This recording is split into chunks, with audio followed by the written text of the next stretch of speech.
Power creator Courtney Kemp has a new crime drama on her hands. Everybody is talking about it. It is starring Matthew Law and Elon Newell. So we are going to join the conversation. Live from the intersection of culture, entertainment, music, and vibes, you're tapped into Control TV Network. Original voices, real conversations, unfiltered energy.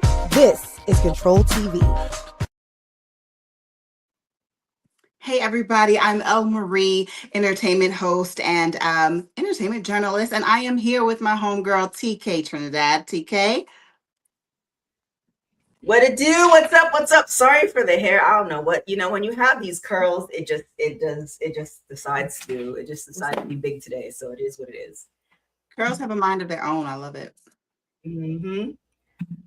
So I'm excited. Alrighty, well, same here. Like I said, everybody has been talking about Nemesis, so let's join the conversation. I want to kick it off by talking about the main characters a little bit. So Matthew Law, who plays Isaiah Stiles, who is a detective, who basically has this vendetta against Coltrane Wilder. And the show has been out for a few weeks now, so I'm going to say we'll probably have some spoilers. Again, let's just talk and join the conversation. So again, spoilers will be ahead. So Coltrane is a criminal. And the thing is, Isaiah believes that Coltrane is responsible for his partner being killed. He's responsible for all these robberies and heists going on in the LA area. And again, he's trying to arrest him and get him locked up and off the streets. But Coltrane is too smooth for that. So let's get into talking about the episodes, kicking it off with episode 1, which starts off at a Halloween party. Coltrane is dressed up, 90s vibe. So is his wife, Ebony. And fun fact about this is what did you think about the opening episode, TK? Or the opening credits of the first episode, I should say.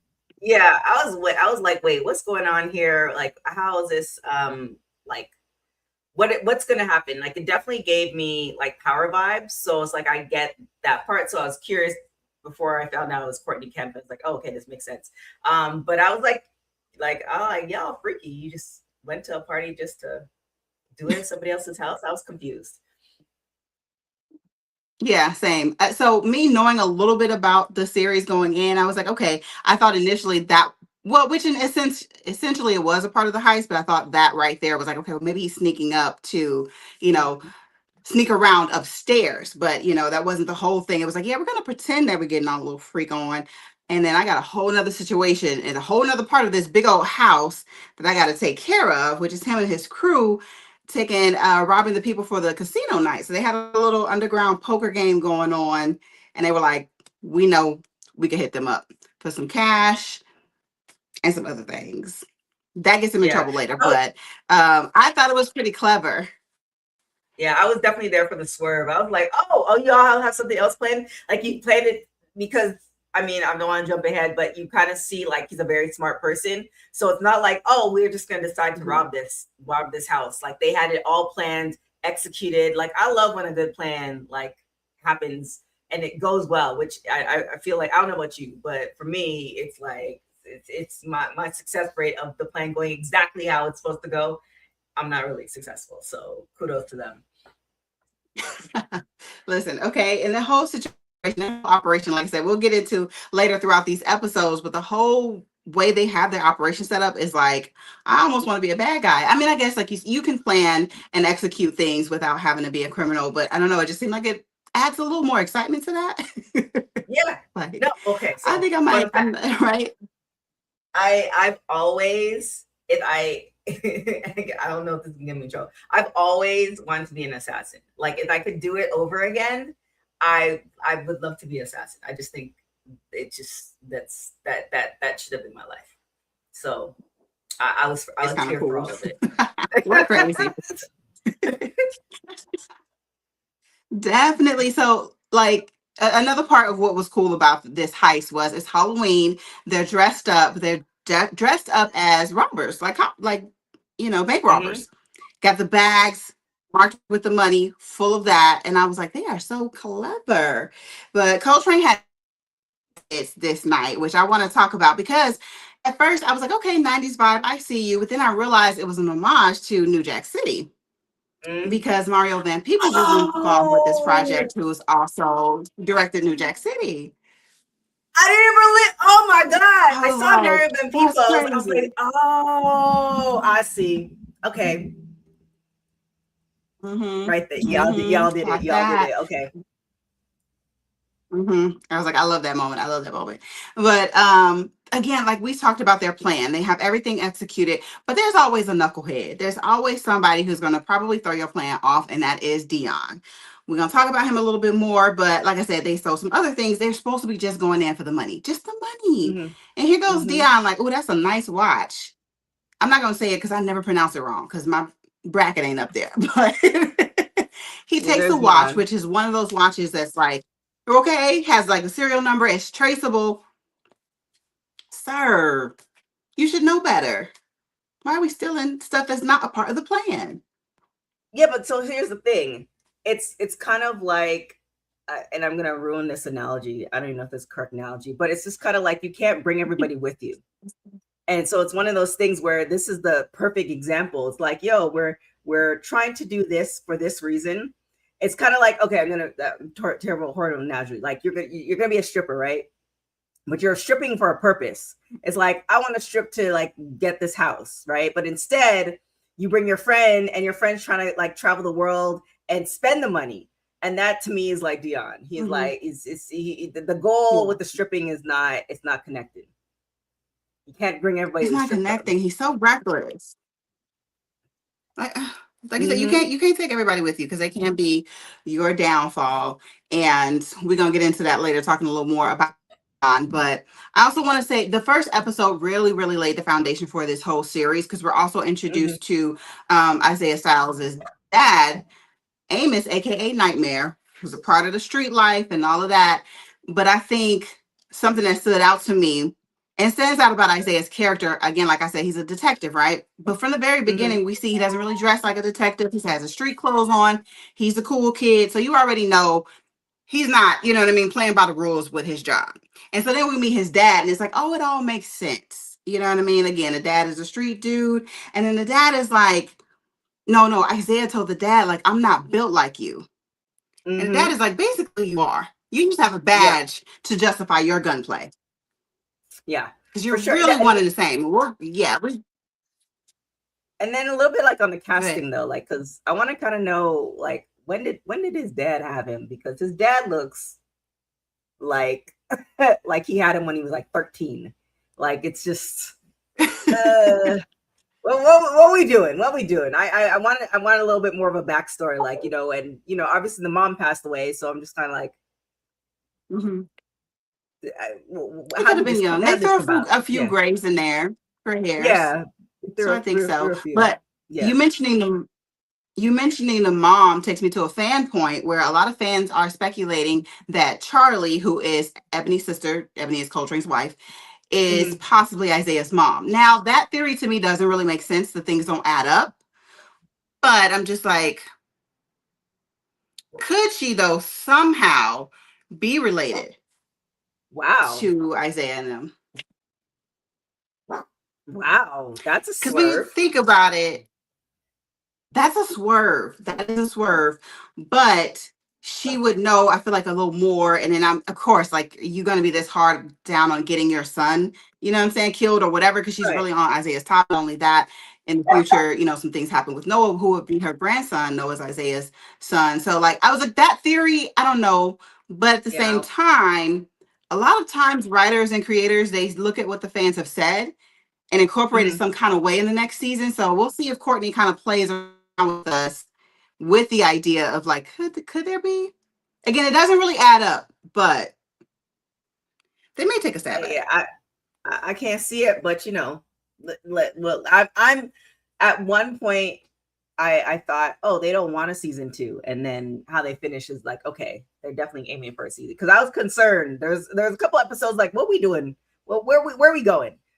So yeah, I Mm-hmm. definitely see. Okay, there's some possibilities. Yeah. As I was watching, I think getting into like episode 5, which we'll talk about, but I was like, it seems like we can kind of wrap this up. I was like, I know we have what, like 3 more episodes left, but it was seeming like, is this a mini series and not a full? Right? Again, it just seems like, sorry, like we can wrap this Yeah. up. Right. I was like, oh, we just did So, one season because it's one of those things where I'm thinking about like Sterling K. Brown from Paradise, when he had this whole thing that he came mhm, out and he said, networks are just looking at short episodes, short seasons, stuff like that. So I was just like, oh, they just doing a one-off. All right, cool. And then mhm. yeah, other things happen. I'm like, oh, was this done on purpose or did they get a new writer? Like, Courtney, please come on the show because I there's questions. There's definitely questions. We got some things, right? We have questions, some things to talk about.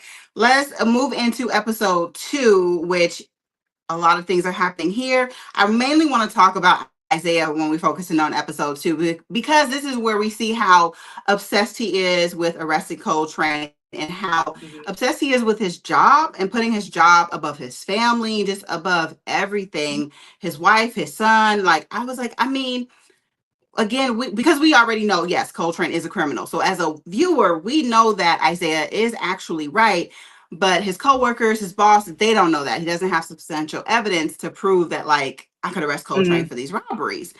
So again, he is just so adamant about like finding the evidence, finding what he needs, and is abandoning his family. What do you think about Isaiah's character? Well, I mean, I think it's cops, coaches, and there might be some other ones. They're like the top people who get divorced. Like, how can you not Mm, get invested into like your job, especially if you are a detective? It's one of those things that like you're getting so close to. Like, I'm sure you have, like, you have a project and you normally go to bed at, I don't know, 11, but all of a sudden it's like, I have to get this project done, and now you find yourself 2-3 o'clock in the morning. um I feel like that's the case. And then the fact that he lost his partner, and then his brother has already passed away, his mom's already passed away. I think he feels like he has to solve this, else like what is he there for? So I feel like there's more. I honestly feel like he needs some therapy. If he don't have a therapist, he definitely needs to get one, because there's so much unpacking okay. there to do. He does need therapy. The funny Oh, thing is, substance it's abuse so is much some unpacking. The funny thing is, even though they didn't touch on this too much, but his wife is a therapist. Like, you got it Oh, is right that there what she at does? home. Mm-hmm. And his wife is banging Because when too. they were Oh my having dinner, goodness. she was like, "Okay, doctor, so and so." But then, yeah, she talked about patients and stuff like that. So yeah, she's a therapist, but he definitely needs some help. And I think that for me watching, I'm like, "You're irritating me." I was just so irritated by him, but at the same time, I was like, "Okay, yes." If someone killed your partner, someone you were really close to, and he really took to him because he was like younger than him, the partner was, and he Hmm. really took to him and like bringing him up in that industry, and then somebody kills them on duty while you're trying to, protect everybody in the scenario, being a cop. But it's like, I don't know, like the character just did not make me want to root for him. Like, even though I understand your loss, your Hmm. antics just like didn't make me want to root for you. It was almost like a 3-year-old. Like, it's just kind of like we get Mm-hmm. it, but here's the thing. It's kind of like he's been a cop for so long. Maybe he's gotten he like never received the attention, if that makes sense, because the sergeant kept saying he's a good cop, he's a good cop, he's a good cop. So I don't know if it's up until that point, like, he was doing everything by the book, and then this happened. Because also too, like, it just, there's certain things that just didn't make sense. Like, it's a lot of unpacking to do with him. Like, I was just kind of confused on some things, as far as like, why are you, yes, if you pin them to um killing your, what's it called, um not your It's agent, fine. killing his partner, it's like, okay, but Mm-hmm. how did we get to this point? Is there's like a lot of unpacking and like some confusion on my side. Mm-hmm. Mm-hmm. Yeah, I can see like we know now, like again, now the Coltrane is doing all this, but I think it was only one heist, or at least the backstory that we're getting is there's only one heist before that. You know what I mean? And then that's the one where his partner was killed. So where is all the other information coming from that you're like, oh, it's Coltrane. I got to bring him down. You know what I mean? When it seemed like it was just Right. one incident before that. Right. Well, Of was it course, you would still want to be like, I got to get the guy, but still, it's like right? there's so much buildup where you thought there was more that happened. Right. Well, is it one heist that he connected them to? Because remember when, well, we'll get to that eventually. Like Coltrane kind of backtracks with all the little bags of money. So I'm assuming that's like the individual heist, but I'm not. Yeah, yeah. There's Courtney. Y'all need to come, and there's we need to talk this through. That could make sense. Mm-hmm. I know. Coltrane got the bags. But that's a good point. We'll get to that. I think that's around. Make a mental note of that. That's for our second half because I think that's on the second half of the series. But yeah, we get things starting to heat up in this episode, and that's what I did feel like things were. I was hooked. And I'm very intrigued by it, but I felt like it was happening like kind of fast. So we're only on the second heist, right? And we got Dion messing up again. This mess up now, they ended up having to kill some people, the security guards, when they're doing this diamond heist at the jewelry store. So now they got bodies on their hands. Now the police are really, especially Isaiah, is really on them now. Like, I really got to get you, and putting all the attention on them. And it's just, again, like, Dion, come on, man. Yeah, this is where Coltrane needed to follow his instinct. Is kind of like he should have got rid of Dion after the watch, because I'm sure this is not the first time he's messed up. And so his uncle, which is the funny part with his uncle who's older than him, which is common. It's not common, but you've seen it. It's just kind of one of those things where, yeah, you've seen it. It's kind of one of those things where it's like you almost have to follow your instinct, because if he had followed his instinct, obviously this was for television, but he had followed his instinct in real life, a lot of other things wouldn't have happened. And right. Everybody would then I guess then we don't have a show to talk about. Yeah, right. But it's one of those things like, yeah, just cut him loose, call it a day. Cut him loose. His character is really funny too, because I was at the premiere for Nemesis, and Courtney Kim talked about how this show was also like a love letter to LA, which was cute with the LA slang, a lot of the locations and everything. But a lot of fans are like, or a lot of fans that are LA natives are like, ooh, y'all, it might have been too much love. You overdid it a little bit. Now, Yeah, I was okay with the cuz and all of that. Huh? Yeah, let's talk about it, because I missed it. Yeah, let's talk about it. Like, because a lot of LA folks are not about that. They're not about it. And I was gonna say, like, I didn't have a problem with all the cuz, but I'm not an LA native, so I guess it was overdone for them. It was too much emphasis on him being a Crip and using, C for everything, on my C day, or just the things like that. And then also you have who they robbed earlier, who Dion stole the watch from, when he was giving the cops the play-by-play, and he's like, yeah, he said cuz, and then I got need this for my C day, and it just sounded so disingenuous coming from this white guy, which maybe in reality it would still sound that way, but he didn't deliver it to me. And also, fun fact, if people didn't realize, that's Sax from Power, the guy who he stole the watch from. But also the funny part to me was when they were crip walking, and it's episode 4, I believe, like that. So it was Stro and him, and they were at Dion's mom's house. It was her birthday, and they having a little moment, and their song comes on. The crip walk was so bad. I didn't think it was a crip walk. I thought it was just like their nephew uncle dance. You know what I'm saying? You know how like you made dances up with your cousins when you was growing up? I thought it was one of those moments. I didn't even realize it was supposed to be crip walking. Okay. They were just to me. Yeah, it's one of those things, being of West Indian descent, when somebody is playing like another island, but they have a Jamaican accent. Like, it was just one of those things where it's just like, I understand, but then it's also like all the stereotypes, and I can see why some people are frustrated by it, because it's like, yes, some people do say that. The ones I've been around are not as over the top, but also probably because I'm a foreigner, they might not. I don't know. It's just it was a bit much for me, and I'm not an LA native. It just seemed like it just seemed like the person who included it was not an LA native. Like they probably have like friends. It's almost like it's almost like the Kevin Hart roast, and all the writers are white, and so it's like, oh, you've been to the cookout, but like you're not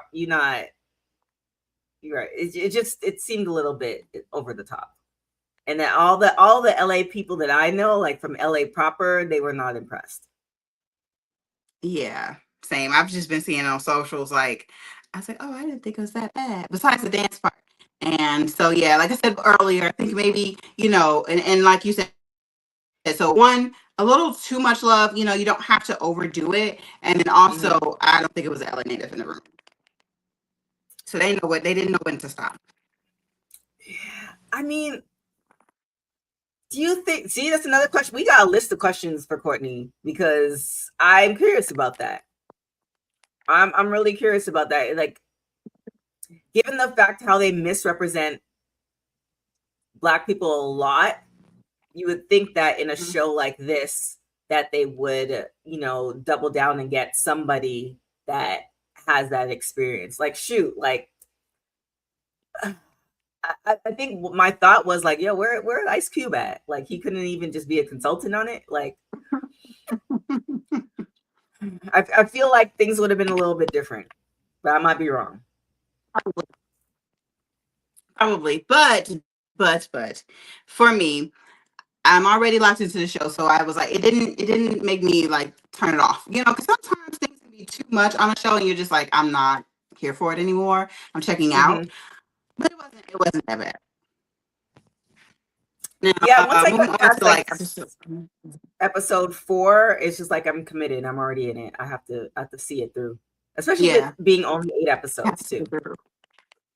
yeah, and then that was like the halfway mark, episode 4, where things are really, really turning and going crazy. So just to backtrack real quick with episode 3, this is when we get our first showdown with Coltrane and Isaiah Styles. So Isaiah is at this banquet or something to support his wife, who Coltrane is the sponsor for the whole event. So then they have this like standoff. I think we have the picture of like them in that moment, this standoff of like 2 men, 2 big shots. And Coltrane even said it at one moment, like, when we have this moment, one man is supposed to bow down to the other. But neither one was like backing down. My favorite part of that scene where Isaiah is like, dude, you're playing with fire. Coltrane's like, I am Prometheus. I bring the fire. Like, you don't scare me none. There were some banger lines. I think that's what, I don't want to speak for you, but I think that's what had me continue to watch. It was just like there was some stuff like the cut and all that stuff. I was like, but then some of the writing was just so good. I was just like, okay, I see where you're going with that. So I think that's where the balance was, and I think that's why people still continued with it versus just write it off as like a terrible show. Definitely. That's what kept me intrigued. And another thing that kept me intrigued, like we talked about earlier, with Isaiah, being not your run-of-the-mill type of detective, having his suits and stuff like that on. He's basically a street dude. And then you having this encounter where it's like, Isaiah, I need you to recognize that you are basically one of them. You know what I mean? This is another moment where they are like seeing each other. And Coltrane, Isaiah, no, you're not a criminal per se. You again have some antics about yourself, but it's like you're still trying to sit on this high horse. Like, I don't know, what am I trying to say? Like, there's a contrast between the two, right? But then there's also not, right? So you have a detective and a criminal, and usually those two are from opposite walks of life. Whereas in this instance with these two, it's like not so much. Y'all are kind of close to being one and the same. I mean, I think that's the case with a lot of things. Sometimes there's like that gray area, because if you were to think about it, like nobody's perfect, right? So now it's up to, your circle or yourself or whatever your moral compass is. But like, if you were to take like the 10 commandments, for instance, like lying isn't one of them, but like lying is one of them. But it's one of those things, like we've seen him do that plenty of times. Like we've seen him do so many, like the necklace, what he put on his wife. I can't remember what episode that was, but it's like he broke so many rules And I think that's the same with a lot of people. Like, you're not above anybody else just because you feel like you're walking these set of rules. You know, for instance, the person who says I have to feed my family by any means necessary, and they go and rob a store in order to feed their family. Like, the robbing was not great, but then it was to take care of their family. And I think I Mhm. think anybody in those positions would do that. They won't let their kids or whatever, whoever, starve. So I think it's though that's where the writing, if you really looked into it, exactly what you're saying, is just kind of like, okay, well, what are we doing with that? Mhm. I don't mean to interrupt our flow, but I do hear like static a little bit when you're talking. I could restart. Oh, let's see. Well, continue talking. I'm gonna restart. Okay. Okay, cool. Now, mentioning that necklace takes us into episode 4, because that's when that happens with Isaiah trying to bug Candace, his wife, while she's going to visit Ebony at her home, which, fun fact, backtracking to episode 1, they let us in on that, the fact that the wives are friends, which was crazy to me. So I was like, oh, how is this going to play out? So now we see that they aren't really too much involved in the husband's activities. Ebony used to be, but she was like, she wants out. She's very aware of what Coltrane does. Again, was a part of the organization at first, but wants to back out, doesn't want to be so involved. Trying to, be more of a businesswoman and not so much these criminal activities. Anywho, so Candace goes by her house. Their girlfriends, they're kikiing it up. But Candace is wearing this Van Cleef necklace. That's the one that Styles gave her that was bugged. And I was just like, sir. And at first, I thought maybe Candace was in on it. I thought maybe he was a Mhm. good husband, an honest person, and was like, babe, wear this because, like, whatever's going on, I need this intel. Cool. You did it without her knowing. Like, that's crazy. Yeah, that's the thing. Let me know if I'm still getting static. That's the thing that I was like wondering. Like, it seemed like she had no idea what was going on. And for him to do that, I mean, I guess he didn't want her a part of the case, which makes sense. Mm-hmm. But for him to do that, again, breaking the rules for what? So I think the bigger question, especially where Styles is concerned, is will you sacrifice your family in order to get this case closed? Because then once the case is Mm-hmm. closed and you don't have a family, then what? Then what? I still hear the static a little bit though. Okay. But yeah, I feel the same with you, because then what? What's next after you close this case? But then you have lost your family. You know what I mean? Then backtrack. I skipped this part, but in episode 2, when Styles and his son Noah are out to lunch, and Styles is supposed to be focusing on Noah and their relationship, and then he hears a call for the Diamond Heist situation going down, and runs out like, "Oh, son, you gotta go. Send your Uber back home." Like, and again, it's like you can't understand him because, again, like we said before, if you are working on something, right, and then here you are, it's going down. You also know that they created a distraction, and so there's all these squad cars that are at another scene, trying to handle something else. So you're like, oh, they go there, so I gotta go. But it's like, do you? Because now it's over when you get there. You didn't stop anything. You could have gotten all the information and everything like that after the fact, as you mostly did. So again, I don't know. I just had so many moments for Isaiah that turned me off on him. And again, going back to Candace and the whole situation, that necklace was like the biggest betrayal. And I also feel like I talked about this in one of my reviews. Like, that's why he got his feelings hurt. Because so when they went to that gala, there was this guy, the district attorney being honored. His name is Marcus. And they all three of them went to school together.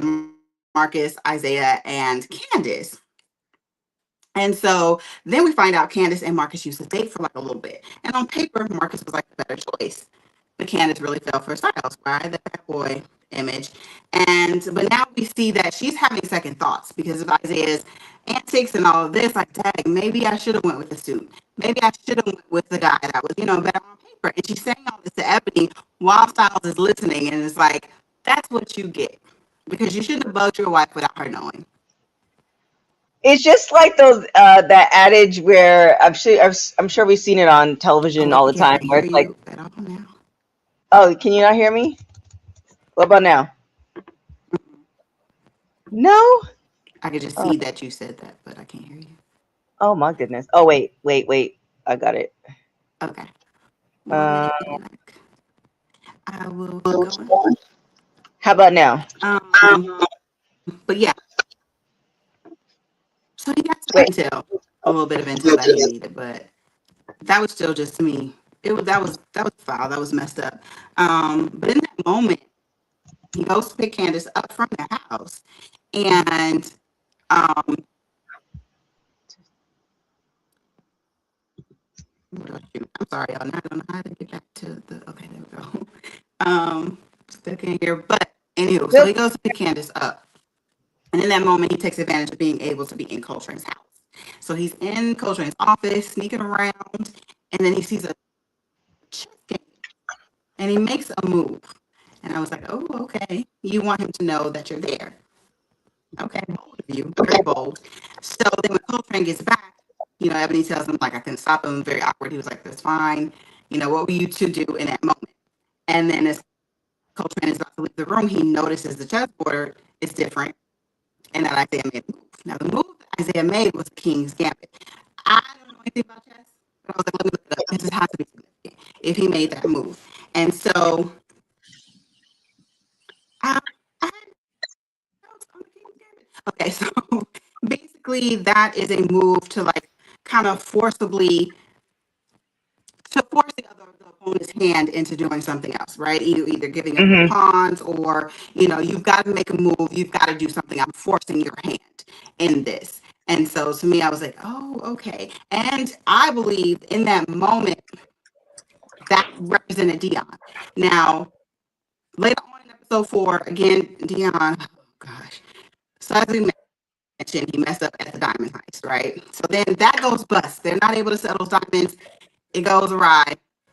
Mm-hmm. And so now he's trying to, fix the situation and goes to sell the diamonds. Unbeknownst to him, he's selling to the undercover cop. So now they got Dion. And so basically, I think with him making that chess move was like, we got one of your boys. So what are you going to do next? I was like, that was smart Right. with the writers. That was really smart. Yeah, and I think wait, can you hear me now? But yeah, Can you hear me? Can you hear me? everything kind of turns Still? around. No? Okay. Still can't hear. Everything turns around in episode 4 because now you have Dion, who has won. The police are on him. They know more about him. They set up this sale to get the diamonds, which is a bust. I guess, Dion figures it out. He hears the cops coming. So he burned everything down. He took one for the team and also took himself out on that. So that's, I guess, a real loyal one. Because if you're going to mess up, I guess, at least you don't take the whole team down with you. Can I you guess. hear me now? But that just makes sorry. That just makes the whole show like even that more exciting. What is going to happen now? You got Dion that got shot up. I always say like he went out like Cleo and set it off because they took him out bad. But so much went down in episode 4. Not only that moment with Isaiah going into Coltrane's house, you have the situation with Dion. You have let me see, sorry. You have the moment where like Stro, Dion's nephew, is so he's trying to play both sides of the fence. Basically, Stro is where he's really cool with Coltrane, so he's trying to honor Coltrane's wishes, which is like keep a close eye on Dion, and Dion is his uncle, and he's trying to respect that relationship. But Dion keeps messing up, so now Stro is going on another assignment, and Dion goes off too. But Dion's mom, it's family complications things. Dion's mom, aka Stroh's grandma, right, had this premonition basically. It was like a foreshadowing moment where she was like, I just saw you crying. Like, I don't know what happened, but I just saw you crying. And I knew right then and there, I was like, oh, Yeah, they're going somebody's to get about to Dion. die. Can you hear me That's now? it, that foreshadowing. No?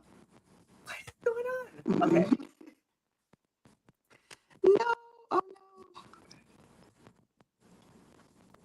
So typical. I'm like, did you unplug it and plug it back in? Oh no, I can't hear you at all. Sorry for the technical difficulty, guys, for those watching. What about now? It's not coming I'm back. seeing my mic.